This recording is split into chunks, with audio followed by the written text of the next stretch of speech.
सब लोग कुर्सी पर बैठ जाइए, कुर्सी पर बैठ जाइए, कुर्सी पर पहले बैठी, कुर्सी पर बैठे भैया। आप सबका इस गर्मी में कैमूर की इस पवित्र धरती पर समय निकाल कर आने के लिए बहुत बहुत शुक्रिया।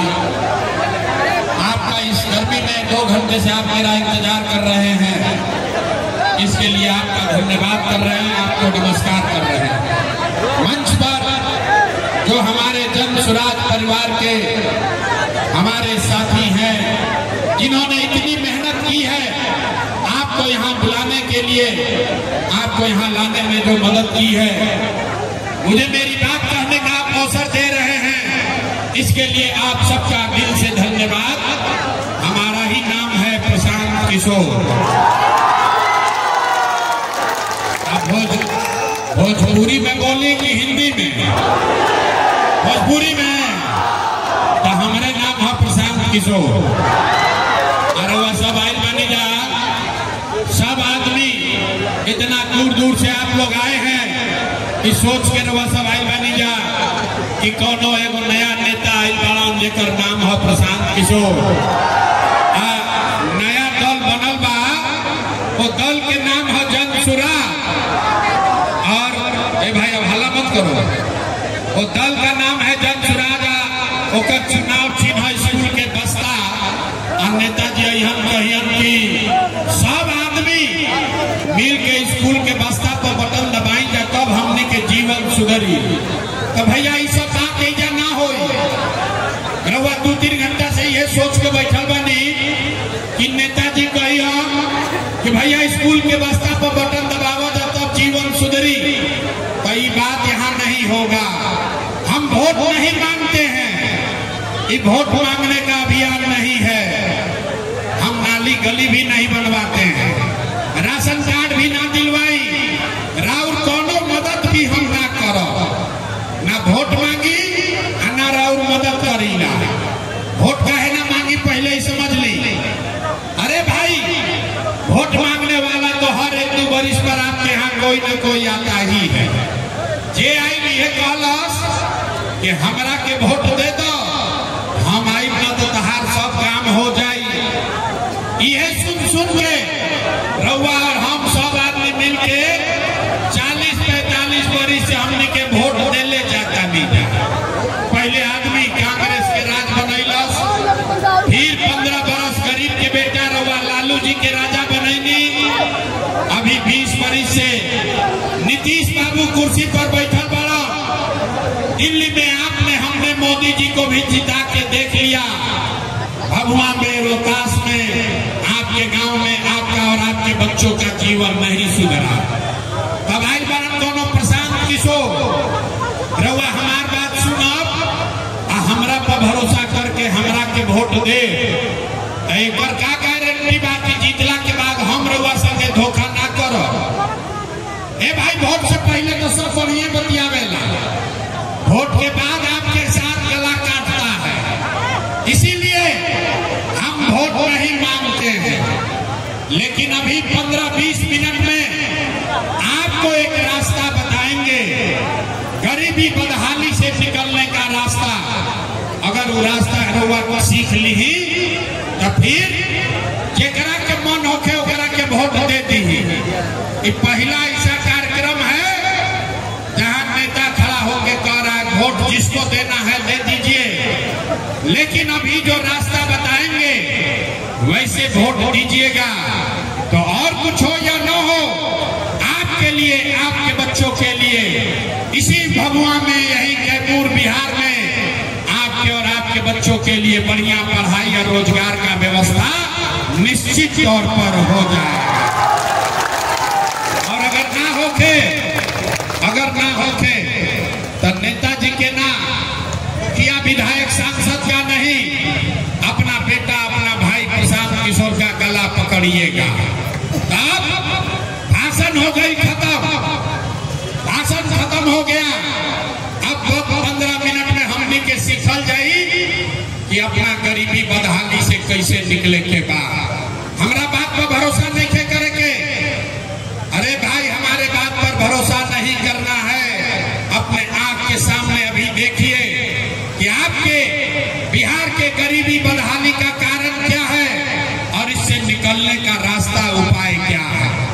अभी 15 मिनट में हम लोग से 3 गो सवाल पूछा, अपना अपना जगह से हर आदमी को खाली जोर से हाँ या ना बोलना है। अभी आपको अपने आंख के सामने दिखेगा जादू कि और बदहाली के परेशानी के कारण काबा एकरा से निकले के रास्ता उपाय काबा। जवाब देते समय हर आदमी को हाथ उठाना है। हाथ काहे उठावे के बाद ये भाई हनुमान जी के तरह हथवे में सब लंबा दम रहुआ भुला गई बानी। इसी हाथ से जिसका बटन आप दबा दीजिएगा वहीं से राजा पैदा हो जाएगा। इसलिए अब सारे लोग जितना लोग इस मैदान में जुटे हैं सब आदमी अभी बेना हकल बंद करी। बात आपस में कोई नहीं करेगा, कोई ताली नहीं बजाएगा, कोई नारा नहीं लगेगा, बेना भी नहीं के हाथे के। गर्मी लागता, हमरा मालूम बा गर्मी लागता, लेकिन यही गर्मी में रउआ घर के सवाल आपका पति, आपका बेटा, भाई भतीजा, बिहार का 50 लाख लड़का किसी फैक्ट्री में अपना हड्डी गला रहा है, पेट काटता है कि घर 6,000 8,000 भेजेंगे तो हमारा बाल बच्चा खाएगा। तो अगर अपने परिवार को गरीबी से निकालना है तो 15 मिनट गर्मी बर्दाश्त कीजिए। सारे लोग सोचकर बताएंगे आपके गांव पंचायत में और कुछ हो या न हो, आपके लिए, आपके बच्चों के लिए बढ़िया पढ़ाई और रोजगार का व्यवस्था होना चाहिए कि नहीं होना चाहिए? हाथ सबके उठे के चाहिए, पीछे तक जो खड़े हैं उनको भी उठाना है। हाथ होना चाहिए कि नहीं होना चाहिए? पढ़ाई रोजगार होके के चाहिए कि ना होके के चाहिए? होके के चाहिए। अरे कैमूर के जनता कितना समझदार है। आप यहाँ आए हैं, आप चाहे पढ़े लिखे हैं या अनपढ़, हिंदू हैं या मुसलमान, अगड़े हैं या पिछड़े, महिला है या पुरुष, युवा है या बुजुर्ग, सबने कहा कि न भैया पढ़ाई या रोजगार तो होते ही के चाहिए। इतना बात तो सबके पहले ही से बुझाता। किसी नेता, किसी प्रशांत किशोर का जरूरत नहीं है। आपको मालूम है अगर आपके लिए, आपके बच्चों के लिए बढ़िया पढ़ाई रोजगार हो जाए तो कोई मुखिया बनो, कोई विधायक बनो, लालू बनो, नीतीश बनो, मोदी बने, प्रशांत किशोर बने, अगर आपके लिए, आपके बच्चों के लिए पढ़ाई रोजगार हो जाए तो आपका जीवन सुधर जाएगा। अब आपको दिखाते हैं आपके बर्बादी का कारण। सारे लोग एक बार जरा अपने अपने बच्चों का चेहरा याद कीजिए। सब आदमी अपन अपन लेकर के चेहरा याद कर लीजिए और अपने बच्चों के नाम पर एक बार ईमानदारी से बताइए, आप में से किसने जीवन में एक बार भी अपने बच्चों के पढ़ाई रोजगार के लिए वोट दिया है? देखिए कैमूर के जनता के हालत देखिए, चुप बुझाता कि बिजली के करंट मार देगा। अभी कितना जोर से कहनी है, हंसिए मत। अभी कितना जोर से कहल है सब लोग, ए भैया पढ़ाई या रोजगार होके के चाहिए। एक से एक विद्वान नहीं जाए बड़ा, कोई कैमरा माइक दे दी, आधा आधा घंटा आदमी भाषण दी है। कोई कहता मुखिया चोर बा, कोई कहता लालू लूट ले लो, कोई कहता नीतीश बर्बाद कर दिया, कोई कह रहा मोदी ने बर्बाद किया। अरे भाई, आपने, हमने तो अपने बच्चों के पढ़ाई रोजगार के लिए वोटे नहीं दिया तो दूसरे को दोष क्यों देते हो? अरे भाई, जब आपने अपने बच्चों के लिए वोट नहीं दिया तो नेताओं के लिए वोट काहे देते हो? गाली क्यों देते हो? अब सारे लोग, अभी कोई खड़ा होकर कहेगा, अब जो छोड़ दो गाना बाद में सुनिया, उठकर पहले रास्ता सीख लो। अभी ये बारन गाना गई है, सारा आदमी अब कोई खड़ा होकर कही ए भैया एकर का गारंटी बा कि हमने के पढ़ाई रोजगार खातिर वोट दिहल जाई तो हमने के लड़कन के पढ़ाई रोजगार मिली, कौना दल के हमने के वोट दिहल जाओ? अरे भाई, इसका गारंटी है। आपको वोट जिसको देना है दे दीजिए, लेकिन हम अभी रास्ता आपको दिखाएंगे, वैसे दीजिएगा तो आपके बच्चों को पढ़ाई रोजगार मिलेगा ही मिलेगा। हमारा बात पर भरोसा नहीं करेंगे। अब जादू देखिए 2 मिनट में अपना आंख के सामने। सारे लोग दूसरे सवाल का जवाब दीजिए। आज तक रउआ जगरा के वोट देनी, जिस नेता को भी आपने वोट दिया, उन नेताओं ने आपका और आपके बच्चों का काम किया है कि नहीं किया है? नहीं किया तो हाथ हिला के बोली, किया है कि नहीं किया है? सबके हाथ उठावे के बारे भाई हाथ उठाकर बोलो, किया है कि नहीं किया है? नेता लोग आपका काम किए हैं कि नहीं किए हैं? नहीं किए हैं ना? नहीं था ना कहले ना। अब पलटिएगा मत, अब पलटे के नहीं थे, अब पलटे के नहीं थे। अब जादू देखो, अब जादू देखिए। हम गिनवाना शुरू करते हैं, सही बात बोले तो सबको हाथ उठा के जोर से हाँ बोलना है, गलत बोले तो ना बोल दीजिएगा। बात खत्म होगा, आपको दिखेगा कि आपके बच्चे को पढ़ाई रोजगार कैसे मिलेगा। पूरा बिहार में, कैमूर रोहतास में यहाँ आए बहुत सारे लोगों ने 5 किलो अनाज के लालच में मोदी जी को, भाजपा को वोट दिया है। तो बिहार में चाहे जितना चोरी भ्रष्टाचार बा, 1 किलो चोरी करके 4 किलो अनाज यहाँ के गरीब को मिल रहा है कि नहीं मिल रहा है? हाथ उठा के बोले के बाद 4 किलो अनाज मिला था कि नहीं मिला? आपने हमने वोट दिया, हिंदू मुसलमान बन के सारा हिंदू लोग बोले, सारा हिंदू लोग बोले ए भैया हमनी के दशा कुछ हो, पहले अयोध्या में राम जी के मंदिर बने के चाहिए। तो भैया आपके गांव में नाली गली नहीं बना, स्कूल अस्पताल नहीं हुआ, कैमूर में फैक्ट्री नहीं लगी, आपको इंदिरा आवास नहीं मिला, लेकिन आपके वोट से अयोध्या में राम जी का मंदिर बना है कि नहीं बना है? हाथ उठाकर बोलिए, मंदिर बना है कि नहीं बना है? आपने हमने वोट दिया, कई लोगों ने नीतीश कुमार के लोग मोदी के वोट ना दे, लालू के ना दे, हम तो नीतीश के वोट दे। हमने के बिहार में बिजली पानी सड़क चाहिए, तो नीतीश के बिहार में इसी भ्रष्टाचार वाले राज्य में बिजली का बिल 1000 है चाहे 2000, घरे घरे बिजली आया है कि नहीं आया है? अरे हथवा उठाकर बोलो, बिजली का बिल, बिजली आया है कि नहीं आया? आपने हमने वोट दिया जाति के नाम पर, अपना जात के नेता को। बिहार में आदमी कहेला जी चाहे मर जाई, अपना जाते वाला के वोट दे। आपके जात के नेता ने आपके बच्चों के पढ़ाई रोजगार का बात नहीं किया, लेकिन जाति का बात और जाति का जनगणना गिनती कराया है कि नहीं कराया है? हाथ उठाकर बोलिए, जाति के जनगणना भइल बा कि नहीं थे भाई? तो 2 बार हिलाने पर काहे बोलो तनी? एक बार में बोलो। आपने हमने वोट दिया सिलेंडर के लालच में मोदी जी को। लोग कहल कि अब सिलेंडर पर खाना बनावल जाए, तो सिलेंडर के दाम 1000 हो कि 1200, घरे घरे सिलेंडर बताई बा कि नहीं के बताई? आपने हमने वोट दिया मोदी का भाषण सुन के कि मोदी ने गुजरात में बड़ा विकास किया है। तो भैया मोदी गुजरात में तो विकास करत रहो, पूरा देश का पैसा ले जाकर मोदी गुजरात के गांव-गांव में फैक्ट्री लगा रहे हैं, और पूरे बिहार से, कैमूर रोहतास से आपके हमारे बच्चे गुजरात में जाकर नौकरी मजदूरी कर रहे हैं कि नहीं कर रहे हैं?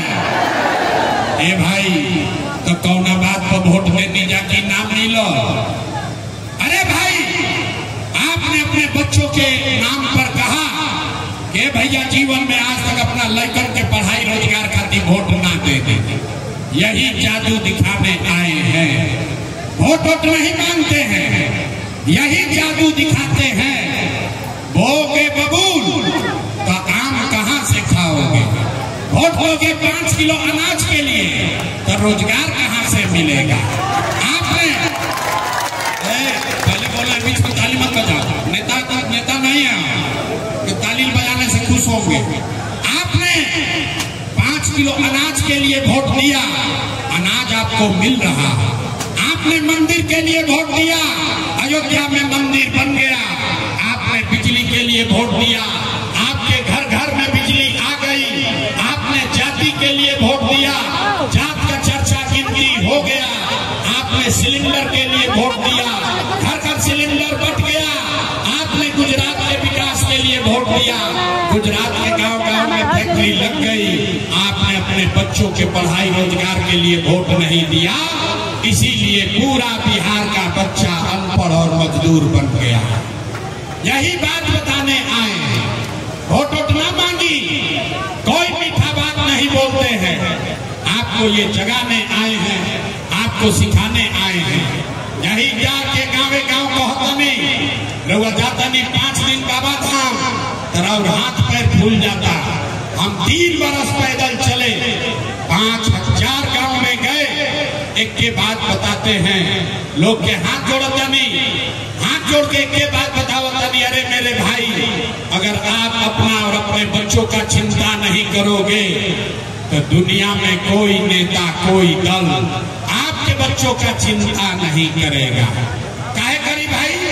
जब रउआ अपन लड़का के चिंते नहीं थे तो लालू, नीतीश, मोदी, प्रशांत किशोर राव लड़का के चिंता काहे करिए? अभी आपसे अब अंतिम सवाल पूछेंगे, उसके बाद गरीबी से निकलने का एक मंत्र सिखाएंगे। सारा लोग अंतिम सवाल का जवाब दीजिए। और कुछ हो या न हो, आपको अपने बच्चों का चिंता है या नहीं है? अथवा उठाए रखो, हाथ उठाकर बताइए। अरे अपने बच्चों का चिंता है कि नहीं है? है। पूरा का पूरा भगवान का आदमी झूठ बोल रहा है। सारे लोग झूठ बोल रहे हो। हम आपको बताते हैं, कौनो नेता के दम नहीं थे कि आकर आपके गांव में कहे कि आप झूठ बोल रहे हैं। हम आपको दिखाते हैं, आप सारा आदमी झूठ बोल रहा है। आपने कहा कि भैया हमको हमारे बच्चों की चिंता है। मेरे भाई, अभी हम आए हैं आपके शहर में, रास्ता में आते हुए अगर 100 बच्चे मिले, 100 को बच्चा अगर भेटैला, आपके गांव समाज का 100 बच्चा मिला, आधा से ज्यादा आपके बच्चों के शरीर पर शुद्ध कपड़ा नहीं है। अभी चलिए किसी गांव में, ज्यादातर गांव में आपके छोटे बच्चों के पैर में इस बरसात में 50 रुपया का हवाई चप्पल भी नहीं है। लोग से पूछो तो नहीं, अरे भाई अपना लड़का के का हाल कैले बड़ो, कम से कम एगो चप्पल काहे नहीं खरीदो? लोग कहता है भैया इतना गरीब है, इतना बदहाली बा, इतना गरीबी बा, कहाँ से लड़कन के पढ़ाई, कैसे खिलाई, कैसे आगे बढ़ाई? तो मेरे भाई, जिन नेताओं ने आपको और आपके बच्चों को इतना बदहाल बना दिया कि आपके बच्चे के शरीर पर कपड़ा नहीं, पैर में चप्पल नहीं, आपके बच्चे के लिए खाने के लिए बढ़िया भरपेट भोजन नहीं, आपका बच्चा बीमार पड़ता है तो दवा, डॉक्टर, अस्पताल नहीं।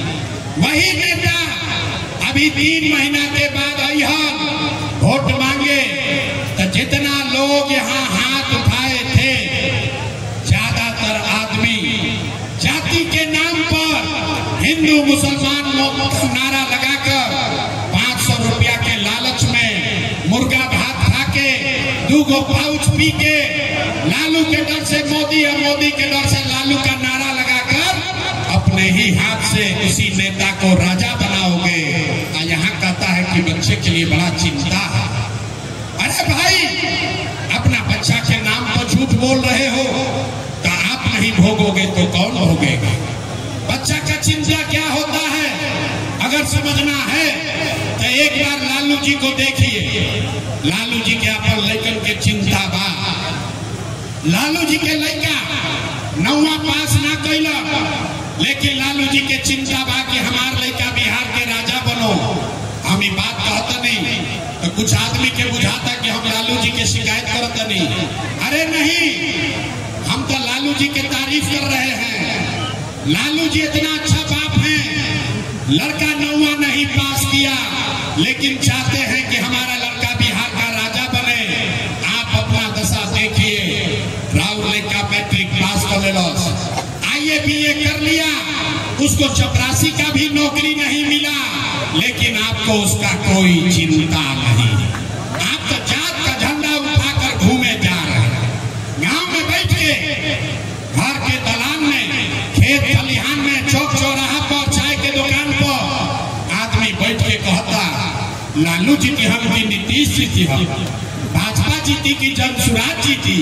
अपने दिल पर हाथ रखकर बोलिए, पिछली बार कब आपने कहा था कि आपका लड़का कब जीतेगा? अरे भाई, जब आपको अपने बच्चों की चिंता नहीं है तो कैसे सुधार होगा? बिहार के दुर्दशा देखी। हम गांव में जाइना, पूछते हैं भैया वोट किसको दिए थे? बोलता है मोदी जी को। पूछे काहे? बोला मोदी जी का सीना है 56 इंच का। सुनी बिहार के लोग के दुर्दशा के कहानी। पूछे मोदी जी को वोट काहे दिए हो? बोला मोदी जी का सीना है 56 इंच का। पूछे इससे क्या होगा?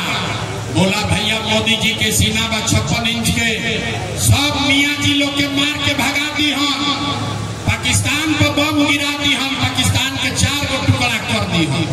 अरे मेरे भाई, कैमूर के गांव में बैठ के आपको ये दिख रहा है कि मोदी का सीना 50 इंच है कि 56 इंच, लेकिन अपने बच्चों का, बिहार भर के बच्चों का खाए बगैर सीना सिकुड़ा के 15 इंच हुआ है। ये आपको नहीं दिख रहा है तो कैसे सुधार होगा? आदमी कहता भैया विकल्प ना रहे, क्या करी? हमने भी जो विकल्प ना रहे रहुआ आइल बनी, जनसुराज नया दल बनल बा, आगे आगे चलिए, आप हम लोग को सुधारिए, हम लोग सब मदद करेंगे। हम आपको हाथ जोड़कर कह रहे हैं, एगो प्रशांत किशोर के छोड़ी, अगर 10 को प्रशांत किशोर आ जाए तब भी बिहार नहीं सुधर सकता है। जब तक आप नहीं सुधरिएगा तब तक कोई नहीं बिहार को सुधार सकता, कोई ना सुधार सके। अरे भाई, बिहार के आदमी के सुधार ही के नहीं थे। 5 बरिस नरक की जिंदगी आदमी जियत रहा। जहाँ जाई, ए भैया नाली गली नहीं थे, ए भैया खाए के नहीं थे, ए भैया रोजगार नहीं थे, लड़का कल बालसन बाहर कमाए, कैसे हूँ जुगाड़ करी, बाढ़ में कट गई नी, एक तनिरवा बाढ़ में आदमी कट गई, कोई सूखा से मर गई। लेकिन 5 बरिस ये नरक की जिंदगी जीने के बाद जिस दिन वोट होगा तो सब बात भुला जाएगा। वोट के दिन एक के बात बुझाता, हमरा जात के कौन नेता खड़ा बा, चलो ओकरे के वोट दिया। वो नेता चोर है, बदमाश है, डकैत है, आपका और आपके बच्चों का लूट कर ले गया है, लेकिन अपने जात का है तो उसी का जाकर बटन दबाओगे तो आप नहीं भोगिएगा, आपका बच्चा नहीं भोगेगा तो कौन भोगेगा? अरे भाई, हम मीठा बात ना बोली, ए जाके आदमी के जगावे के कोई दूसरा उपाय नहीं थे। हमरा मालूम बा आप सुधरने वाले नहीं हैं। हम एगो भाषण दी कि अपन गर्दन चिकरत चिकरत बर्बाद कर ली, ए जाके आदमी सुधरे वाला नहीं कम। यही से रउआ के एगो रास्ता अभी बतावत नहीं, इस रास्ते को याद कर लीजिए और फिर दिवाली छठ के बाद आपका बदहाली गरीबी कम होगा। सारे लोग, सब आदमी याद कर लीजिए, अगली बार जब वोट देने जाइए, जिसको मन है उसको वोट दीजिए, लेकिन वोट देते समय याद रखिए, जिन नेताओं ने बिहार को लूटा है, जौन नेता लोग बिहार के लूटने वाला जा, जिन नेताओं ने आपके बच्चों के पेट पर लात मारा है, जिन नेताओं ने आपके बच्चों को मजदूर और अनपढ़ बनाया है, वो चाहे आपके जाति का हो या धर्म का, दल का हो या गांव का, उसको वोट नहीं देना है। तब सब बात हो गई। अब हाथ उठाइए, देखिए कितना आदमी के बुझाता, हाथ उठाइए। अभी पूछने दो, सारे लोग हाथ उठा कर रखिए और बताइए, जिन नेताओं ने बिहार को लूटा है उसको वोट देना है कि नहीं देना है? आपके जाति का होगा, दोगे कि नहीं दोगे? हिंदू मुसलमान करेगा, दोगे कि नहीं दोगे? अब 2000 रुपया ला के दी, हम देव की ना दे, नहीं दीजिएगा? अरे आप नीचे करिए, हम तो जल्दी की जगह आदमी समझदार बात। ए भाई, नेता आके 2000 रुपया देगा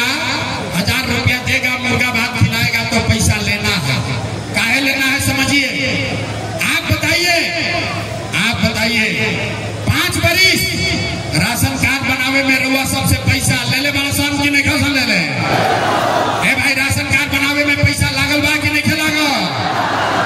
जाति प्रमाण पत्र बनाने में घूस लगा है कि नहीं लगा है? बिजली का बिल गलत आ रहा है कि नहीं आ रहा है?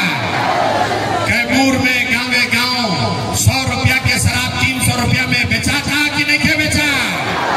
हाथ उठाकर बताइए शराब बिक रहा है कि नहीं बिक रहा है? थाना में पुलिस वाला घूस ले रहा है कि नहीं ले रहा है? सीओ वीडियो जमीन के दाखिल खारिज में रसीद कटवाने में पैसा लेता है कि नहीं लेता है?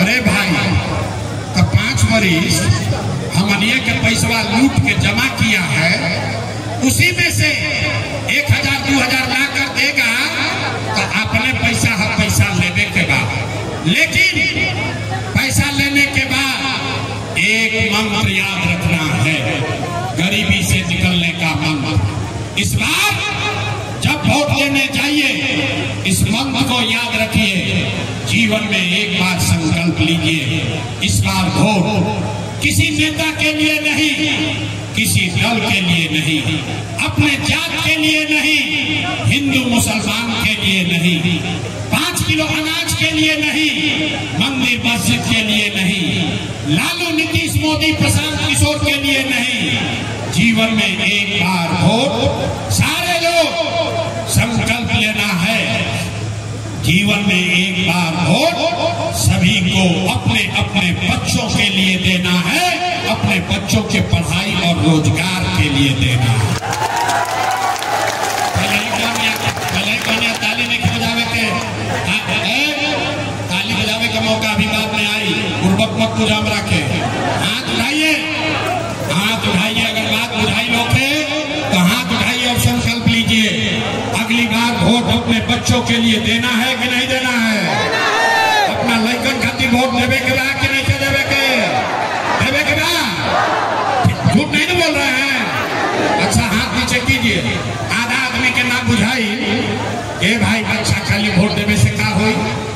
अभी मैदान से निकला तो आधा आदमी बतियाई, ए भाई कहला हुआ बच्चा खातिर वोट देवे से करा से का होई? तो देखी जादू नंबर 2 की क्या होई। आपने मोदी का चेहरा देखकर वोट दिया तो चाय बेचे वाला मोदी देश के राजा हो गईलन। रउआ लालू जी के चेहरा देख के वोट देनी तो भैंस चरावे वाला लालू यादव 30 बरिस से बिहार के राजा बनल। आपने नीतीश का चेहरा देखकर वोट दिया तो वैद का लड़का नीतीश कुमार 20 बरिस से बिहार के राजा हैं। एक बार अपना भाई अपना बेटा प्रशांत किशोर का बात मानिए, एक बार जीवन में वोट अपने बच्चों का चेहरा देखकर दीजिए। आपके वोट में इतना ताकत है, आपका बच्चा भी बेरोजगार नहीं रहेगा। अब अगर बुझा गई होके तब अब हाथ उठाएंगे, सारा आदमी हाथ उठाएगा और सब लोग मुट्ठी बांधिए, सब मुट्ठी बांधिए और मुट्ठी बांध के संकल्प लीजिए, अगली बार वोट अपने बच्चों के लिए देना है कि नहीं देना है? अपने बच्चों के लिए वोट देना है कि नहीं देवे के बाद? अपना लड़कन खातिर देवे के बाद कि जात खातिर देवे के बाद? अपने बच्चों के लिए देना है कि हिंदू मुसलमान के लिए देना है? झूठ नहीं ना बोले। अगर वह झूठ ना बोलने तो हाथ नीचे करिए, ताली बजावे के समय आ गए।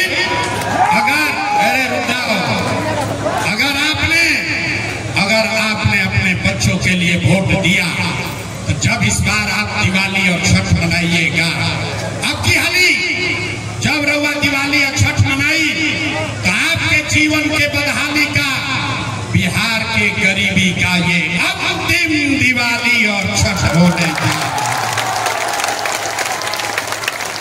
कैसे? अब ताली बजा लेने, अब सीख ली कैसे। छठ के बाद क्या हुई? छठ के बाद अगर आपने अपने बच्चों के लिए वोट दिया, जब ये जनता का राज बनेगा तो छठ के बाद साल भर के अंदर, सब लोग याद कर लीजिए, साल भर के अंदर नाली गली बनी चाहे नमत बनी, स्कूल अस्पताल जब सुधरी तब सुधरी, लेकिन साल भर के अंदर जितना राउर घर के सवांग गई बारन बाहर मजदूरी करे, जो बच्चे आपके पढ़ लिख कर यहाँ बेरोजगार बैठे हैं उसको सरकारी नौकरी मिले या न मिले, लेकिन सभी के लिए कम से कम 10 से 12 हजार रुपया के रोजी रोजगार के व्यवस्था है ये बिहार में कर दी होके चाहिए कि बुझाता 10-12 हजार के रोजी रोजगार हो तो गरीबी कम हो कि ना हो ना? सब लोग तैयार बा? बात बुझा गई? तो प्रशांत किशोर के बेटा के तिलक ना हो, अब एजा से जाई तो जाके अपना सवांग के बेटा के भाई के बतावे के बाद ये बचवा आपकी हाली दिवाली है छठ में जब घरे आई, ये बचवा आपकी हाली दिवाली है छठ में जब घरे आई तो फिर 10-12 हजार रुपया के रोजी रोजगार मजदूरी खाती आपन घर गांव परिवार छोड़ के बाहर ना जाए के पड़ी। ये मंजूर है? सबको मंजूर है? दूसरा संकल्प, अगर आपने अपने बच्चों के लिए वोट दिया तो छठ के 1 महीना के बाद जेकर उम्र 60 वर्ष से ज्यादा बा, नीतीश कुमार 20 वर्ष से ओकरा के 400 रुपया देता पेंशन भीख के तरह। तय हुआ कि छठ के 1 महीना बाद से दिसंबर कार्तिक महीना से 60 वर्ष से ज्यादा उम्र के हर महिला पुरुष को 400 रुपया का भीख नहीं, 1100 रुपया का पेंशन नहीं, हर महीना 2000 रुपया सम्मान राशि जरूर दिया जाए। ओके के चाहिए? सब लोग तैयार बा? तीसरा और अंतिम संकल्प, 10-12 हजार के रोजी रोजगार से जीवन ना सुधरी, 2000 रुपया से पेट भरी जीवन ना सुधरी। जीवन तब सुधरेगा जब आपके बच्चे, गरीब के बच्चा पढ़ेगा, पढ़ लिख कर अफसर बनेगा। आज गरीब का बच्चा जाता है पढ़ने, वो पढ़ता नहीं है, स्कूल में खिचड़ी खाया भगा दिया। ऐसे तय भाई कि राउर लैकन के जब राज बनी, जन सुराज आई, तब दिसंबर महीना से जब तक सरकारी स्कूल नहीं सुधरेगा, याद रख लो, जब तक सरकारी स्कूल नहीं सुधरेगा तब तक रहुआ अपना लड़का के प्राइवेट अंग्रेजी स्कूल में भेजी, स्कूल भेजे के खर्चा सरकार के ओर से दिहल जाई, ताकि गरीब से गरीब का बच्चा भी अंग्रेजी स्कूल में पढ़ सके। सब लोग मंजूर कर रहा है भाई? हो गए मंजूर? अब जांच लिया, सब पढ़ाई हो गई, परीक्षा के बारी का सब आदमी तनी जवाब दी। अगली बार वोट 5 किलो अनाज के लिए देना है कि रोजगार के लिए देना है? सबके बोले के बारे भाई 5 किलो अनाज चाहिए कि रोजगार चाहिए? अपना लड़कन के पढ़ाई चाहिए कि जांच चाहिए? जांच चाहिए कि पढ़ाई चाहिए? जोर से बोलिए, पढ़ाई चाहिए कि जांच चाहिए? लालू नीतीश मोदी का राज चाहिए कि जनता का राज चाहिए? क्या मैं तक ना सुधरी तक हाथ नीचे कैले बढ़ा कि हम कहा ना हम सुधरा ना बिहार के सुधरे थे। अरे भाई, लालू बोलना है लालू बोलिए, नीतीश मोदी बोलना है नीतीश बोलिए, डरिए मत, झूठ बोलिएगा लेकिन पकड़ लेंगे। सोच कर बोलिए, लालू नीतीश मोदी का राज की जनता का राज? पीछे तक हाथ उठे के चाहिए। लालू नीतीश मोदी का राज की जनता का राज? अगर जनता का राज चाहिए तो अगली बार वोट सिर्फ और सिर्फ अपने बच्चों के लिए देना है। सब लोग तैयार था? झूठ नहीं न बोले हैं? झूठ नहीं न बोले? अच्छा, अभी परीक्षा दी 3 महीना के बाद वोट होई, नीतीश कुमार के रखल जाए कि हटावल जाए? भाई साहब बोलो, नीतीश को रखना है कि हटाना है?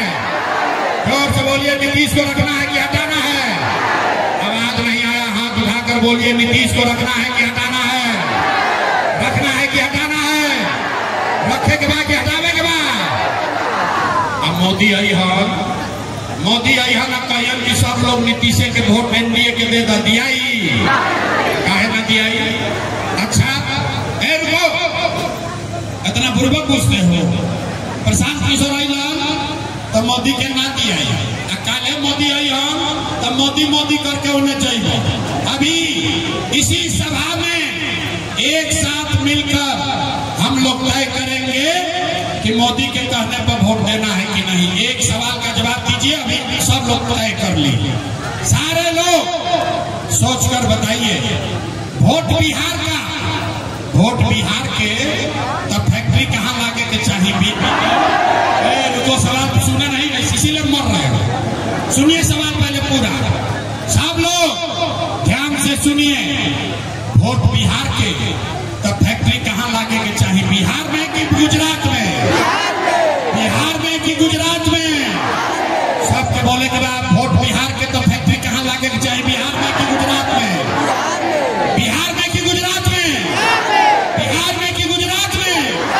बिहार में कि गुजरात में?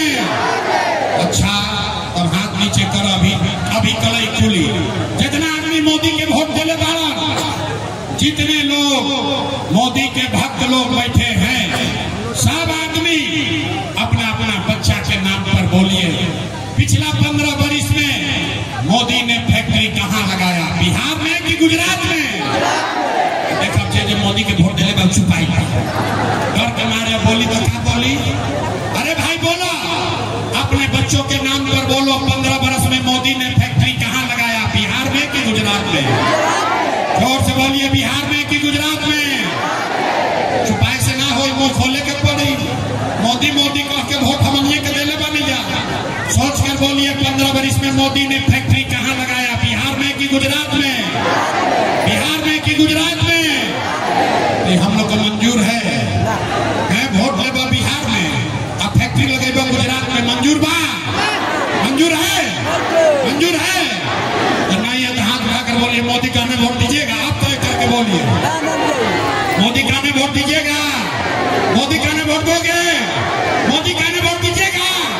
और अगर दीजिएगा तो गुजरात में लड़का जाके मजदूर बनिया सनोकर पाप रहुए सर लागे। तो मोदी के काला पर वो वोट ना दे तो नीतीश कुमार तो गई रैयन विजय है। हाथ से उठा के बोले तो रैयन विजय है, रैयन विजय है, रैयन विजय है। आवाज ना आई, रैयन विजय है, रैयन विजय है। जय हिंद, जय लाल। नीतीश कुमार गए गए गए, बच गए लालू के लड़के। अभी तय कर लिया जाओ, ए भाई बच गए लालू के लड़के। अब बताओ, लालू के लड़के चाहिए? ए भाई अपहरण लौटेन वाला अपहरण गुंडा राज चाहिए? अब देखो, मोदी के कहनी है तो बड़ा मजा आई हो। अब जो लौटेन के वोट दिले बा उन्होंने ऐसे चले बा, अरे बाप रे कहीं पकड़ाई में। अरे भाई सोच कर बोलिए, लौटेन का जंगल राज चाहिए?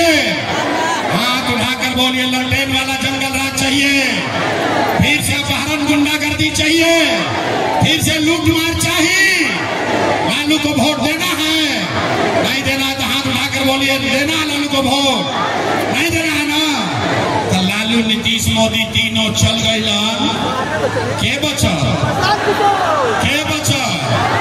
के बचा? अब यही से लेकर ना सुधरवा जा रहा। पहले लालू से ठगैला, मोदी से ठगैला, नीतीश से ठगैला, प्रशांत किशोर से ठगाइए। अरे भाई, जयप्रकाश नारायण ने कहा आज से 50 वर्ष पहले, जयप्रकाश नारायण ने कहा कि जब बहुत भ्रष्टाचार भई तो जयप्रकाश नारायण ने कहा सिंहासन खाली करो जब जनता आती है। बिहार में अब लालू नीतीश मोदी का राज नहीं, जनता का राज कायम होना चाहिए कि नहीं? होने का चाहिए। लेकिन हाथ उठाकर कैमूर के आवाज में बोलिए, जय बिहार, जय बिहार, जय बिहार। सब बात सुन के आदमी कहता, ये भाई इतना बढ़िया बढ़िया बतियावता, अपना खाती क्या चाहता? कुछ आदमी के बुझाता कि हम आई बने जब मुख्यमंत्री बने तो भैया रवा हमारा के नहीं जाना, हम इतना छोटा सपना लेकर पैदा नहीं हुए हैं। ये सासाराम के गांव में हमारा बाबा बैलगाड़ी चलाओ तो हम मजदूर रहा, बाबूजी हमारा डॉक्टर रहा। ये एगो दुगो ना 12 जना के मुख्यमंत्री बनावे में कंधा लगे कैले बानी। ये पसीना इसलिए नहीं बहा रहे हैं, ये पसीना इसलिए नहीं बहा रहे हैं कि हमको मुख्यमंत्री बनना है। ये पसीना इसलिए बहा रहे हैं कि ये सपना लेकर आए हैं कि अपने जीवन काल में एक ऐसा भी दिन देखे जब हरियाणा, पंजाब से, गुजरात, महाराष्ट्र से लोग बिहार में नौकरी, रोजी रोजगार करे आवास, तब मानव की बिहार में विकास हो गई। सबको मंजूर है? मंजूर है? सबके मंजूर बा? तो हम लोग से वोट मंगनी ना, पैसा चंदा हम ली ना, लेकिन आई बानी मांगे राव आशीर्वाद। अगर आपको लगता है कि हम जो बात बता रहे हैं ये ठीक बात है, जो रास्ता दिखा रहे हैं वो ठीक रास्ता है, जो प्रयास कर रहे हैं वो ठीक प्रयास है, तो और कुछ नहीं, एक बार जाने से पहले हाथ उठाकर आशीर्वाद दीजिए और बताइए कि ये बिहार में प्रयास होके के चाहिए कि ना होके के चाहिए? ये बिहार में प्रयास होना चाहिए कि नहीं होना चाहिए? बिहार में बदलाव होके के चाहिए कि ना होके के चाहिए? ये लालू नीतीश मोदी का राज खत्म होना चाहिए कि नहीं होना चाहिए? होना चाहिए। अभी होके के चाहिए कि 5 वर्ष के बाद? अभी की 5 वर्ष के बाद? 25 में कि 30 में? सोच कर बोलिए हाथ उठाकर, 25 में कि 30 में? 25 में कि 30 में? सब लोग तैयार है? सब तैयार बा? तो बोले जय बिहार, जय बिहार। अब 3 महीना में बिहार का गरीबी, आपका बदहाली खत्म होने वाला है। आपके बच्चों को बाहर नहीं जाना पड़ेगा। अंतिम बात, हमरा कहला पर मत जाई। आई गारंटी कार्ड, सबके अपना गारंटी कार्ड बनवावे के बाद घरे घर जेकरा भी जो कार्ड रही, जब ये जनता का राज बनेगा तो नवंबर के बाद से आपके बच्चों के लिए रोजगार, 2000 रुपया के पेंशन, ओकरा खातिर ऑफिस में चक्कर ना लगावे के पड़ी। ये जगह भी जो कार्ड रही ओकरा घर में आके सरकार व्यवस्था करके जाए। तो सब आदमी को ताली मत बजाओ, सब आदमी के परिवार लाभ कार्ड बनवा लेवे के बाद फ्री में बनता। रउआ गांव में बनी, जो बनत होई, एजा ना बनी, मारा मारी मत करब, गांव में आदमी हम भेज के बनवाई। सब आदमी के कार्ड बनवा लेवे के बाद याद रखे के बाद खाली वोट अपना अपना लइकन खातिर देवे के बाद बिहार में बदलाव करके रहना है। जय बिहार, जय बिहार। अब जगह फोटो तो खिंचावे के हाथ मिलावे के, हम गाड़ी पर बैठा नहीं हो जा मिला ले, कोई पुलिस नहीं थे, हम कोई सिपाही लेके ना चली, कोई डर भय नहीं है। आप आइए हमसे मिलिए,